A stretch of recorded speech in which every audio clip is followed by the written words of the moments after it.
The Du Bois County Sheriff's Department has a new corporate partner. More on that. Plus, yesterday's Du Bois County Business Hall of Fame breakfast was a big day for more than just the inductees, and Mark Messmer brings us part 2 of this year's legislative wrap-up. All of that and much more is up next here on the 18 WJTS News.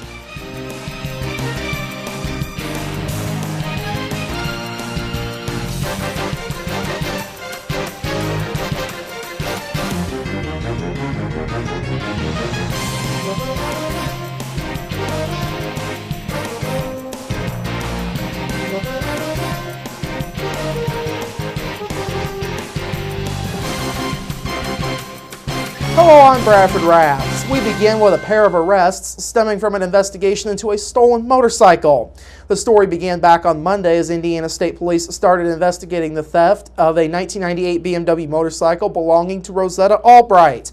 Albright told authorities she had asked a friend to retrieve the motorcycle from the home of her ex-boyfriend, 48-year-old David Gabbard of Fulda. Now, Gabbard told Albright's friend that the motorcycle and title were both gone and he didn't know where they went. Police soon discovered that the motorcycle had been involved in a crash in Huntingburg on Tuesday and was at the impound lot at Cars. Further investigation found that Gabbard had sold the motorcycle to 38-year-old Nathaniel Walls of Huntingburg. Police say both men knew that the motorcycle belonged to Albright.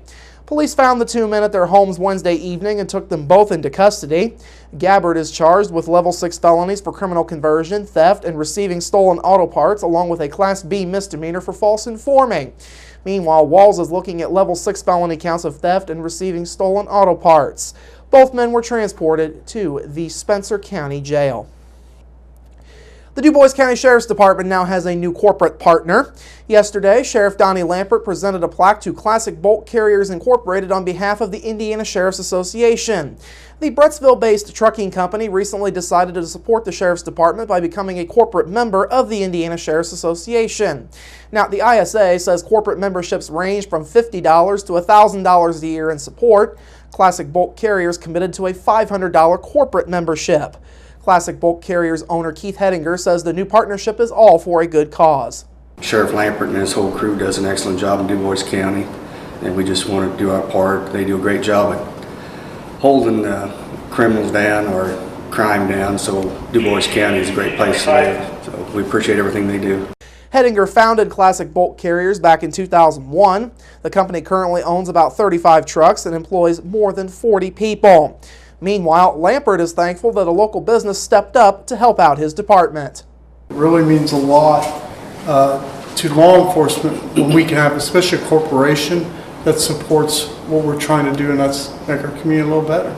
Now, ISA memberships are also available for individuals and for anyone affiliated with various government departments in the state of Indiana. For more information, you can go to indianasheriffs.org. Though yesterday marked a special day for a pair of Du Bois County business icons, it was also a day to remember for junior achievement of Du Bois County. The local JA chapter started at Jasper High School in 1974, 10 years after the regional JA of Southwestern Indiana was founded. The local chapter got started when high school teacher Stan Yoakum was chosen to sponsor it by longtime JHS principal Don Noblet.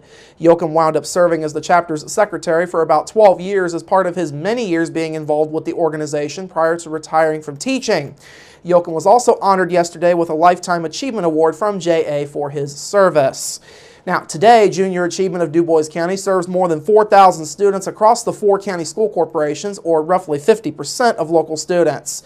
JA works to help students by teaching them about financial literacy, work readiness, and entrepreneurship. Theo Boots is the president of JA's Southwestern Indiana region. She says JA teaches many different life skills, which can help kids later on. I know it's so hard for kids to know what they want to do after school and really to get as many experiences, to volunteer, to job shadow, to talk to folks. That's going to help you figure out how you can turn your talents into a career. Now, JA also played a key role in the lives of both new members of the Du Bois County Business Hall of Fame. Active laureate Bob Ruckriegel says both of his sons were part of the local JA chapter and they learned many great lessons from the group. Ruckriegel says there are several things for today's kids to keep in mind as they pursue their goals. Be honest, be dedicated, love what you do, and be sure to choose a field that you like and really fall into it and give it everything you got. But give more than you receive that's all the key. Meanwhile, historical laureate Arnold Habig also was a supporter of J.A. throughout his life. Habig's son Doug Habig says J.A. shares a lot of the same beliefs that his father had.